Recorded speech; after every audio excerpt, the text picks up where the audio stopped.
வணக்கம் friends, welcome to Tamil பொண்ணு சமையல் சேனல். ஃப்ரெண்ட்ஸ், நீங்கள் இப்போ தான் ஃபஸ்ட் டைம் நம்ம சேனலை பார்க்குறீங்கன்னா மறக்காமல் இந்த வீடியோ கீழே இருக்கிற ரெட் கலர் சப்ஸ்கிரைப் பட்டன் வச்சு சப்ஸ்கிரைப் பண்ணிக்கோங்க. கூட ஒரு பெல் ஐக்கனும் கிளிக் பண்ணிக்கோங்க. அப்போ தான் நான் அடுத்தடுத்து போகிற வீடியோஸ் உங்கள் மொபைலில் நோட்டிஃபை ஆகும். ஃப்ரெண்ட்ஸ், இன்றைக்கி நம்ம பழைய சாதத்தை வேஸ்ட் பண்ணாமல் எப்படி அதை பழைய சாத வடகம் போடலாம் அப்படிங்கிறத பார்க்க போகிறோம்.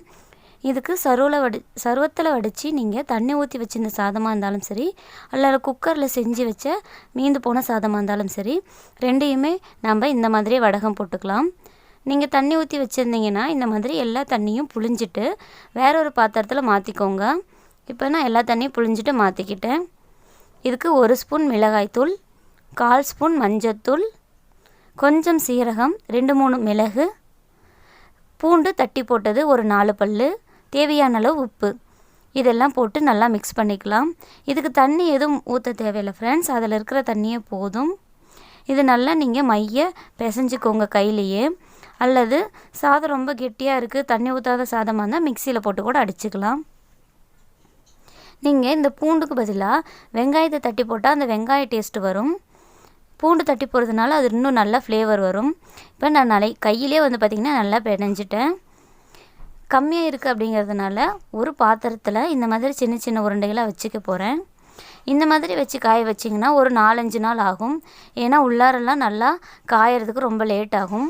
அதுக்கு பதிலாக இன்னொரு மெத்தட் இருக்குது. அது பார்த்திங்கன்னா இந்த மாதிரி முறுக்கு உலக்கு இருக்கு இல்லையா, அதில் பார்த்திங்கன்னா உள்ளார எண்ணெய் தடவி வச்சுட்டு நம்ம முறுக்கு ஊற்றுற மாதிரியே அந்த உள்ளார பார்த்திங்கன்னா நம்ம அந்த பழைய சாதம் மிக்ஸிங்கை வச்சுக்கலாம். அப்படி வச்சிட்டிங்கன்னா நீங்கள் பாருங்கள், இந்த மாதிரி சின்ன சின்ன உருண்டையை எடுத்து வைக்கிறதுக்கு பதிலாக இப்படி சிம்பிளாக அழுத்தி விட்டாலே போதும். ஆனால் உள்ளார பார்த்திங்கன்னா நட்சத்திரம் அந்த குறி இருக்கு இல்லையா, அந்த நட்சத்திர குறி இருக்கிற முறுக்கு அச்சு போட்டுக்கோங்க. அது போட்டுட்டு இந்த மாதிரி நீங்கள் அழுத்தி விட்டிங்கனாவே ரொம்ப ஈஸியாகவும், அதே சமயம் ஒரு 2 செகண்டில் பாருங்கள் நம்ம எல்லாத்தையும் போட்டு முடிச்சிடலாம். உங்கள்கிட்ட அது அதிகமாக இருக்குது பழைய சாதம் அப்படின்னா நீங்கள் துணியில் காய வச்சுக்கோங்க.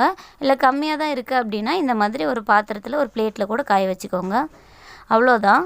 இப்போ நான் 2 தான் 2 டைம் மட்டும் உலகில் போட்டு அச்சு போட்டு எடுத்தேன். ரொம்ப ஈஸியாகவே போட்டாச்சு. இதை நம்ம காய வச்சிடலாம். பழைய சாதம் மீதி ஆகிடுச்சின்னு அப்படியே விடுறதுக்கு பதிலாக இது பார்த்திங்கன்னா ஒரு 5 நிமிஷம் வேலை தான். எடுத்தோமா மிக்சிங் கலந்தோமா அச்சு முறுக்கு அச்சில் போட்டு சிம்பிளாக ஊற்றி காய வச்சு எடுத்துக்கலாம். இப்போ இது பாருங்கள் 2 நாளில் காஞ்சிருச்சு. ஏன்னா நம்ம முறுக்கு அச்சில் போட்டு எடுத்ததுனால ரொம்ப மெல்லிசாக இருந்ததுனால 2 நாளில் நல்லா ட்ரையாக காஞ்சிருச்சு. இதை நம்ம பொரித்து எடுத்துக்கலாம். சாதாரணமாக வானிலை வச்சுக்கோங்க. வானிலை வச்சு எண்ணெய் ஊற்றிக்கோங்க. எண்ணெய் காஞ்சதும் இதை போட்டு ரொம்ப கருக விட்டுறாதீங்க. லைட்டாக பொன்னிறமாக சிவக்கும் போது எடுத்துக்கோங்க. இது உண்மையாலுமே சொல்கிறேன், சாப்பாட்டுக்கு சைடிஷாக இதை விட வேறு எந்த சைடிஷுமே அவ்வளோ மேட்ச் ஆகாது. அவ்வளோ டேஸ்ட்டாக இருக்கும். நீங்களும் ட்ரை பண்ணி பாருங்கள். ட்ரை பண்ணி பார்த்துட்டு எப்படி இருக்குன்னு கமெண்ட் பாக்ஸில் கமெண்ட் பண்ணுங்கள். ரொம்ப சிம்பிளான இந்த டிஷ்ஷை செஞ்சு பாருங்கள். என்ன ஃப்ரெண்ட்ஸ், இந்த வீடியோ உங்களுக்கு பிடிச்சிருக்குன்னு நினைக்கிறேன்.